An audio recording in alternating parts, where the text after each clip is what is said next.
জুমার দিন উপলক্ষে অনেকগুলো আমলের কথা আছে।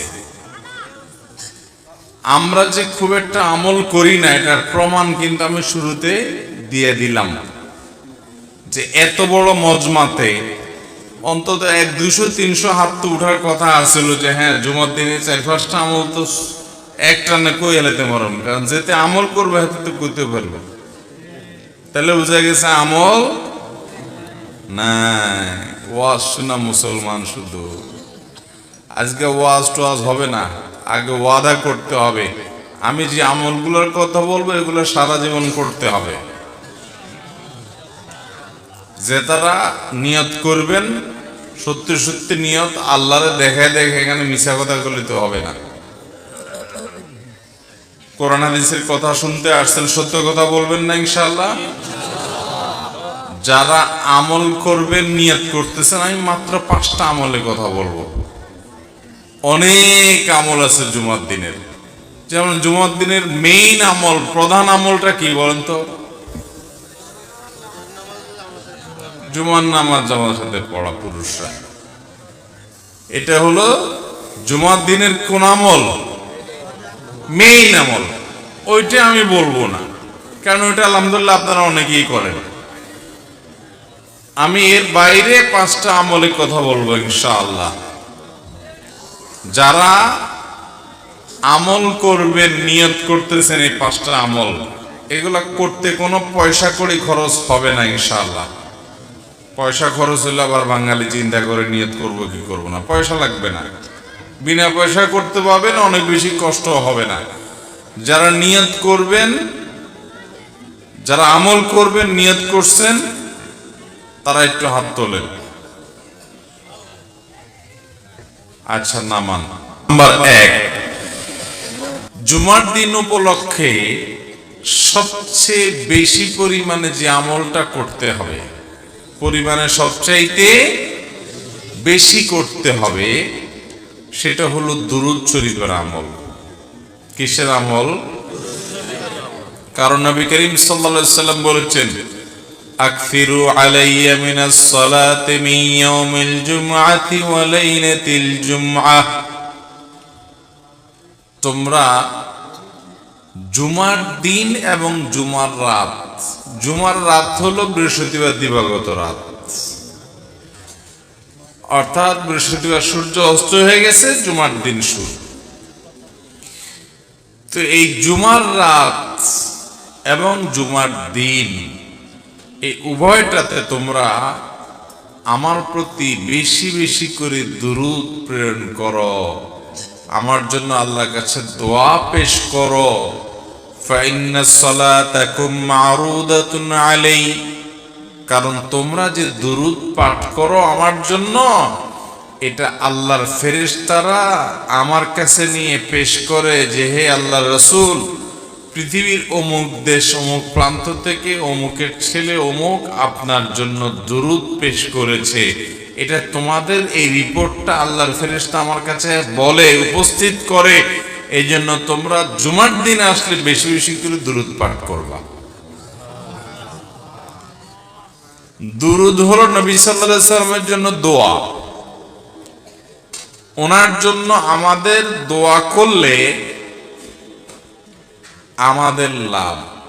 আল্লাহ তাআলা তো তার রাসূলের প্রতি রহমত এমনি নাজিল করবেন, আমরা দোয়া করলেও করবেন, না করলেও।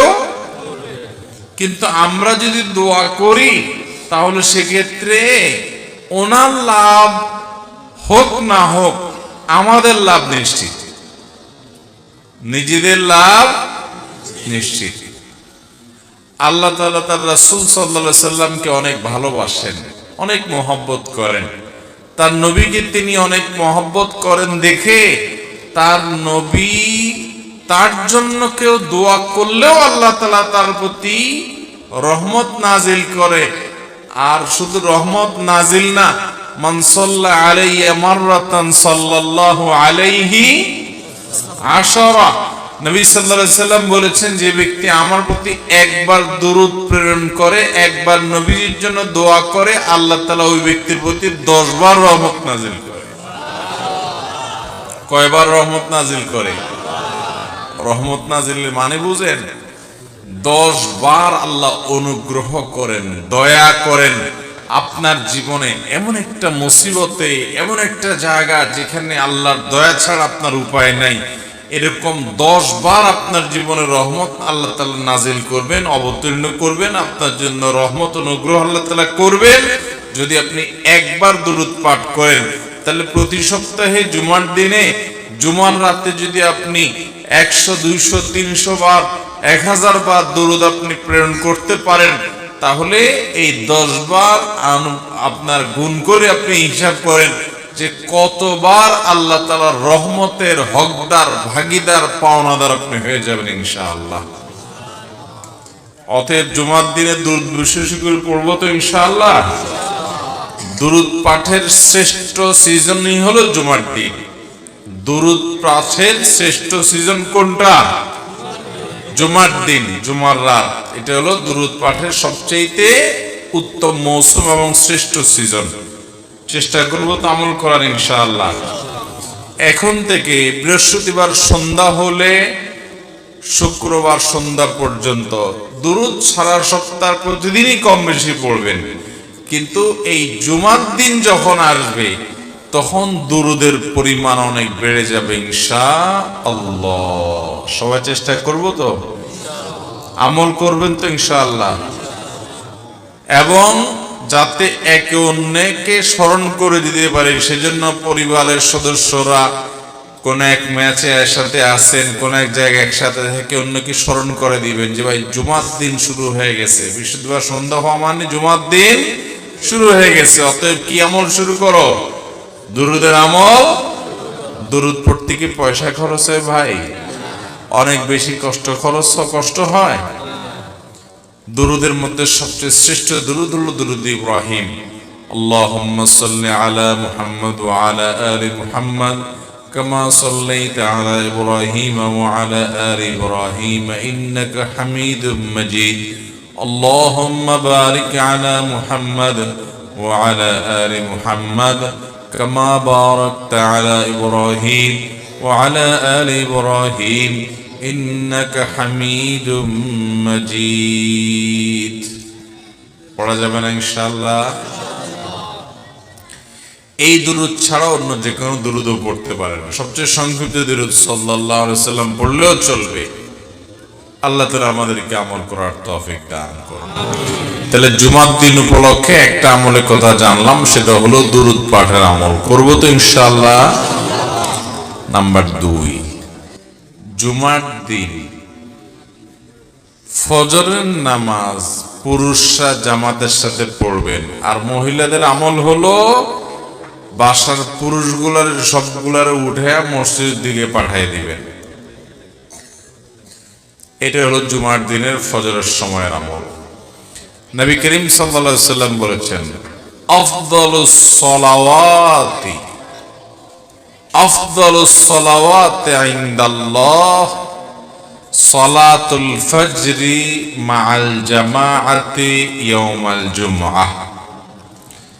যত নামাজ আছে ওয়াক্তিয়া, এই ওয়াক্তিয়া 5 ওয়াক্ত নামাজের মধ্যে আল্লাহর কাছে সবচেয়ে শ্রেষ্ঠ হলো জুমার দিনে ফজরের নামাজ পুরুষরা জামাতের সাথে পড়লে এটা হলো আল্লাহর কাছে সবচেয়ে শ্রেষ্ঠ। এই জন্য সপ্তাহে অন্য সব দিন তো পড়বেনই, জুমার দিন আরো বিশেষ গুরুত্বের সাথে অবশ্যই জামাতের সাথে ফজর পড়তে হবে। এটা জুমার দিনের স্পেশাল আমল, বিশেষ গুরুত্বপূর্ণ আমল। চেষ্টা করব তো ইনশাআল্লাহ। কিন্তু শুক্রবারে ফজর নামাজ পড়াটা অন্য দিন ফজরের চাইতে বরং আরো কঠিন হয়। কেন কঠিন হয়? কারণ শুক্রবারে অফিস আদালত থাকে না, দোকানপাট থাকে না, আপনার স্কুল মাদ্রাসা থাকে না, যার কারণে আমরা মনে করি শুক্রবারে সকালে তো একটা লম্বা ঘুম দেওয়া যাবে, বিদায় বৃহস্পতিবার রাত্রে শুতে শুতে একটু দেরি করেই সবাই শোয়। ফজর নামাজ অনেকে জামাতের সাথে আর পড়তে পারেন। এই জন্য ভাইরা আমার, শয়তান জানে কোন আমল করলে আমরা লাভবান হয়ে যাবে, এজন্য সে ওইটা যেন করতে না পারি চক্রান্ত করে। এজন্য জুমার দিনে ফজর নামাজ পড়ার চেষ্টা করবো তো ইনশাআল্লাহ। এক, দুই নম্বর আমল গেল। 3 নম্বর আমল হলো জুমার দিনে 4টি কাজ করবেন। এই 4 কাজে মিলে একটা আমল, সেটা হলো 3 নম্বর। সেটা কি? নবী রাসূলুল্লাহ সাল্লাল্লাহু আলাইহি ওয়াসাল্লাম বলেছেন, মান বাক্কারা ইয়াউমাল জুমআতি ওয়াবতাকার, যে জুমার দিন আগে আগে ঘুম থেকে উঠবে, ভোরের ঘুম থেকে উঠবে, ওই যে ফজর পড়বে, ওয়াগাসসালা ওয়াগতাসাল, ফরজ গোসল হলে ফরজ গোসল করবে, এবং উত্তম রূপে গোসল করবে জুমার দিনের জন্য, এবং ওয়ামাশা ইলাল মসজিদি ওয়ালাম ইয়ারকাব, পায়ে হেঁটে মসজিদে যাবে, বাহনে চড়বে না। ওয়াদানা মিনাল ইমামি ওয়ালাম ইয়ালগু, ইমামের খুব কাছাকাছি গিয়ে বসবে, আগে আগে যাবে, ইমামের একদম কাছাকাছি গিয়ে বসবে, এবং খুতবা শেষ হবে, নামাজ শেষ হবে, এর মধ্যে কোনো বেহুদা কথা বলবে না, বেহুদা কাজ করবে না। মসজিদে গিয়ে যত সময় সম্ভব 2 রাকাত করে নফল নামাজ পড়বে, কোরআন তেলাওয়াত করবে, ভালো কাজ করবে, বেহুদা কাজ করবে, চুপচাপ খুতবা শুনবে। এই 4 কাজ যদি কেউ করে, আবারও বলি 4 কাজ কি কি? আগে আগে ঘুম থেকে উঠা, আগে আগে মসজিদে যাওয়া, গোসল করা উত্তম রূপে, পায়ে হেঁটে মসজিদে যাওয়া, ইমামের কাছাকাছি গিয়ে বসা, অহেতুক কথা কাজ না করা। এই 4 কাজ যদি কেউ করে, নবী করিম সাল্লাল্লাহু আলাইহি ওয়াসাল্লাম বলেছেন, আল্লাহ রাব্বুল আলামিন তাকে এই কাজগুলোর বিনিময়ে, সে যে বাসা থেকে মসজিদ পর্যন্ত আসলো, প্রতি কদমে 1 বছর রাত জেগে নফল নামাজ পড়া আর দিনে নফল রোজা রাখার সব আল্লাহ তাআলা তাকে দান করবেন, প্রতি কদমের বিনিময়ে। তাহলে আপনার বাড়ি থেকে মসজিদে আসতে যদি 200 কদম হয়, 200 কদম হইলে 200 বছর রাত জেগে তাহাজ্জুদ পড়া আর দিনভর নফল রোজা রাখা, টানা 200 বছর পর্যন্ত করা, এটার সব আপনি পাবেন প্রতি সপ্তাহে চাইলেই। অনেক মুহাদ্দিস এবং অনেক হাদিস বিশ্লেষক ওলামায়ে কেরাম বলেছেন, কোরআন হাদিসে যত আমলের, যত ফজিলতের কথা বলা আছে, এর চাইতে কোনো ফজিলতপূর্ণ আমল আর একটা নাই। মানে এত বিপুল পরিমাণ সওয়াবের কথা অন্য কোন আমলের বিপরীতে আল্লাহ ওয়াদা করেন নাই। তাহলে জুমার দিনের এই আমলটা করবো তো ইনশাআল্লাহ। আগে আগে ঘুম থেকে উঠা, ওই যে ফজর তো মসজিদে পড়বেই, এবং উত্তম রূপে গোসল করা, পায়ে হেঁটে মসজিদে যাওয়া, ইমামের কাছাকাছি গিয়ে বসে খুতবা শ্রবণ করা পর্যন্ত কোনো কথাবার্তা না বলা, তেলাওয়াত, জিকির, আজকার ইত্যাদিতে মশগুল থাকা। এই কাজটা যদি আপনি করতে পারেন, তাহলে প্রতি কদমের বিনিময় 1 বছর নফল রোজা, 1 বছর রাত জেগে নফল ইবাদত করা সহজ কথা না। এটার সব আল্লাহ তাআলা দান করবেন প্রতি কদমের বিনিময়ে। আল্লাহ আমাদের সবাইকে তৌফিক দান করুন। তাহলে মোট কয়টা আমলের কথা বললাম? 3টা। দুরুদের আমল, ফজর নামাজ জামাতের সাথে পড়া, 3 নম্বর কোনটা? আগে আগে ঘুম থেকে উঠে উত্তম রূপে গোসল করে পায়ে হেঁটে মসজিদে গিয়ে ইমামের কাছাকাছি গিয়ে বসা এবং কোন অনর্থক কাজ না করা। মনে থাকবে তো ইনশাআল্লাহ। নাম্বার 4, সূরা কাহাফ তেলাওয়াত করা। কোন সূরা তেলাওয়াত করা? এমন একটা সময় আমরা আছি ভাইয়েরা, কিয়ামত যে খুব নিকটবর্তী হয়ে গেছে সেটা বিভিন্ন আলামত দ্বারা বোঝা যায়। নবী করিম সাল্লাল্লাহু আলাইহি সাল্লাম কিয়ামতের শতাধিক আলামতের কথা বিভিন্ন হাদিসে বলেছেন। সৌদি আরবের প্রখ্যাত আলেমদ্বীন ডক্টর মোহাম্মদ আল আরিফি তার একটা বইয়ে তিনি 141টা আলামতের বিবরণ তুলে ধরেছেন, বিস্তারিত বিবরণ তুলে ধরেছেন। এর ভিতরে 131টা হলো কিয়ামতের ছোট আলামত আর 10টা হলো বড় আলামত। কিয়ামতের আগে এই যে কিয়ামতের আলামত গুলো প্রকাশ পাইছে, যত কিয়ামত নিকটবর্তী হবে তত ঈমানদারদের জন্য ফিতনার সংকুল সময় আসবে। আপনি দেখবেন এখন খারাপ পথে চলতে কোনো অসুবিধা নেই, ভালো পথে চলতে গেলে অসুবিধা, ঠিক না ভাই? ঠিক। আগে মানুষের জন্য মিথ্যা কথা বলাটা কঠিন ছিল, কারণ সমাজে বেশিরভাগ লোক সত্যবাদী হইতো, মিথ্যা বা কথাবাদী যে সে ধরা পড়তো। আর এখন সত্য বলাটাই কঠিন হয়ে গেছে, ঠিক কিনা বলেন? এখন সত্য বলাটাই কঠিন হয়ে গেছে না? আগে হারাম খুরি কঠিন ছিল, এখন হালাল খাওয়াটাই কি? কিয়ামত যত নিকটবর্তী হবে মানুষ ভালো থাকাটা বরং কঠিন হবে আর খারাপ থাকাটা কি হবে? সহজ হবে। এরকম ফিতনার সংকুল সময়ে আমাদের ঈমান এবং তাকওয়া হেফাজত করা এটা চারটিখানি কথা না। নবী করিম সাল্লাল্লাহু আলাইহি সাল্লাম বলেছেন যে শেষ জামানাতে কিয়ামতের আগে ঈমান ধরে রাখা এটা হলো হাতে জ্বলন্ত কয়লা মুঠ করে ধরে রাখার চাইতে কঠিন। ওইটা যেরকম কঠিন কাজ, ঈমান রাখাটা সেরকম কঠিন কাজ। সেরকম সময় কিন্তু আমরা পার করতেছি এখন ভাইয়েরা।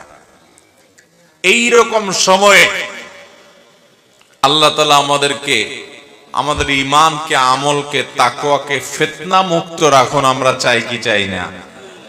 যদি চান তাহলে একটা বড় আমল হলো সূরা কাহাফ। সূরা কাহাফ নবী করিম সাল্লাল্লাহু আলাইহি সাল্লাম বলেছেন, সূরা কাহাফ যে জুমার দিন তেলাওয়াত করবে এটা তার জন্য আলোর কাজ দিবে, আলো, লাইট, ফোকাসের কাজ দিবে। ফিতনার অন্ধকার কোন দিকে যাবেন বুঝতে পারতেছেন না, এক একজন এক এক দিক ডাকতেছে। এই সূরা তেলাওয়াত করবেন, আল্লাহ তাআলা আপনাকে পথ দেখাবেন, আল্লাহ নিজে গাইড করবেন আপনাকে। ফিতনার সময় মানুষ দাজ্জালের ফিতনা, দাজ্জালি পনার ফিতনায় পড়বে, আল্লাহ আপনাকে হেদায়েতের পথে গাইডলাইন করবেন। এবং কিয়ামতের দিন যখন অন্ধকারে, গুটগুটে অন্ধকারে মানুষ থাকবে, আল্লাহ আপনাকে গাইড করবেন। কিসের বিনিময়ে? সূরা কাহাফ তেলাওয়াত করার। বিশেষ করে সূরা কাহাফের প্রথম 10 আয়াত যদি কেউ তেলাওয়াত করে আল্লাহ তাআলা তাকে দাজ্জালের ফিতনা থেকে বাঁচাবেন। এই ওয়াদা নবী সাল্লাল্লাহু আলাইহি সাল্লাম করেছেন। এইজন্য জুমার দিন কখনো সূরা কাহাফের তেলাওয়াত ছাড়া যাবে না ইনশাআল্লাহ। চেষ্টা করব তো ভাইরা আমার। সূরা কাহাফটা আয়তনে একটু বড়, পড়তে একটু বেশি সময় লাগবে। আপনি তেলাওয়াত করতে জানেন না তো আপনি অন্তত শুনেন, কিন্তু তেলাওয়াত করতে যদি জানেন তাহলে অবশ্যই তেলাওয়াত করবেন। যদি খুব আস্তে আস্তে তেলাওয়াত করেন তাহলে 30 মিনিট লাগবে, 40 মিনিট লাগবে, এর বেশি লাগবে না। তাহলে ইনশাআল্লাহ সূরা কাহাফ জুমার দিন তেলাওয়াত করব তো ইনশাআল্লাহ।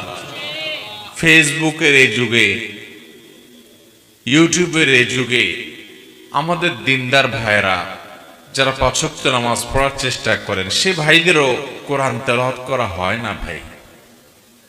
কোরআনটার প্রতি আমাদের আজকে অবিচার সকল সীমা ছাড়িয়ে গেছে। অন্য সব আমল টুকটাক করা গেলেও কোরআনকে আমরা সময় দিতে পারি না। অথচ ওয়াকালা রাসূল ইয়া রাব্বি ইন্না কওমি ইত্তাখাযু হাযাল কুরআনা মাহজুরা। কিয়ামতের দিন কিন্তু আল্লাহর রাসূল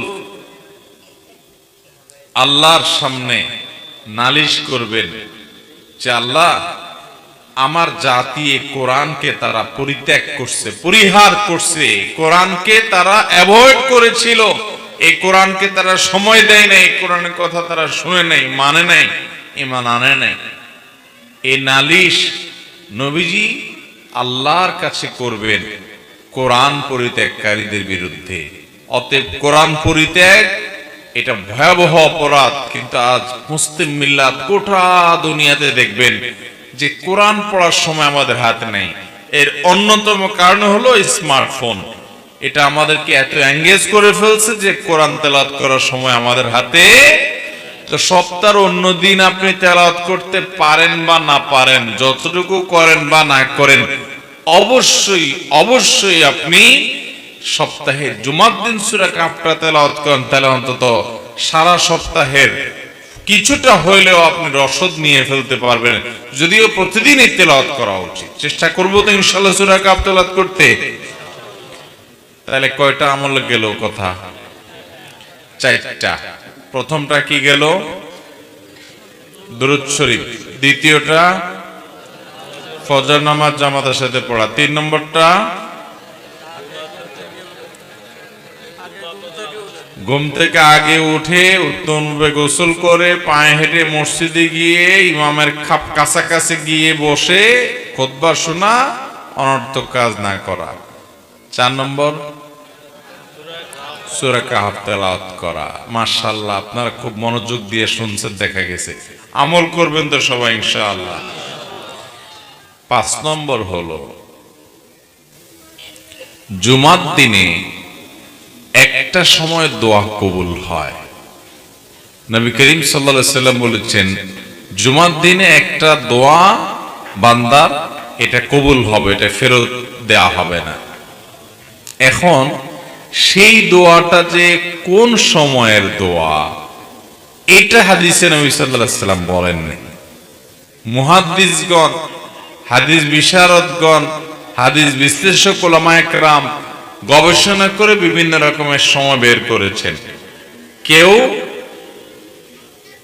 জুমার নামাজের আগে পরে বিভিন্ন সময়ের কথা বলেছেন, কেউ অন্য সময়ের কথা বলেছেন। তবে বেশিরভাগ ওলামাদের মত হলো, বেশিরভাগ মুহাক্কিকদের মত হলো, জুমার দিন শেষ প্রহর অর্থাৎ সূর্য আসরের পর থেকে নিয়ে সূর্য ডুবার আগ পর্যন্ত এই সময়টাতে দোয়া কবুল হয়। এই জন্য আল্লাহর নেককার, ইমানদার, মুত্তাকি, পরহেজগার আল্লাহওয়ালা মানুষদেরকে দেখবেন জুমার দিন সূর্য ডুবার আগে তারা দোয়ায় মাশগুল হয়ে যায়, দোয়ায় মগ্ন হন। যারা বিশেষ করে মক্কা মদিনা যাওয়ার তৌফিক হয়েছে, হারামাইনে দেখবেন সারা দুনিয়া থেকে আল্লাহর নেককার বান্দারা, আল্লাহর আমল পাগল বান্দারা, জান্নাতের পথযাত্রী মানুষগুলো দেখবেন এই সময়টাতে খুব বেশি দোয়ায় মাশগুল হয়ে গেছে।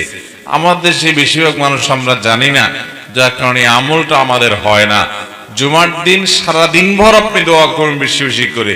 স্পেশাল ভাবে চেষ্টা করবেন সূর্য ডুবার আগে আল্লাহর কাছে নিজের মনের সব চাওয়াগুলোকে পেশ করবেন, দোয়া করবেন। ঠিক আছে তো ইনশাআল্লাহ? তাহলে এই 5টা আমল হলো। এই 5টা আমল প্রত্যেক জুমা আমরা করার চেষ্টা করব। দুরূদ বিশেষ করে পড়া, জুমার দিন পুরুষরা ফজর নামাজ জামাতের সাথে পড়া, মহিলারা পুরুষদেরকে উঠায়া যে কোনো ভাবে হোক বৃহস্পতিবারে তাড়াতাড়ি শোয়াই দিবেন ছেলেদেরকে, যেন তারা ফজর নামাজ জামাতের সাথে পড়ার নিয়তে আগে আগে শোয়াই দিবেন, যাতে করে তারা পড়তে পারে। এরপরে ঘুম থেকে উঠাই দিবেন, আপনারা এর মাধ্যমে এই সওয়াব পাবেন। এবং সেই সাথে সূরা কাহফ তেলাওয়াত করবেন এবং মসজিদে যে তাড়াতাড়ি আসবেন, জুমার নামাজে ইমামের কাছাকাছি যাবেন, গোসল করবেন, পায়ে হেঁটে আসবেন, এগুলো করবেন। এবং সর্বশেষ হলো দোয়া করবেন দিনভর, বিশেষ করে সূর্য ডুবার আগে আগে। আমল করবো তো ইনশাআল্লাহ? চেষ্টা করবো তো সবাই ইনশাআল্লাহ?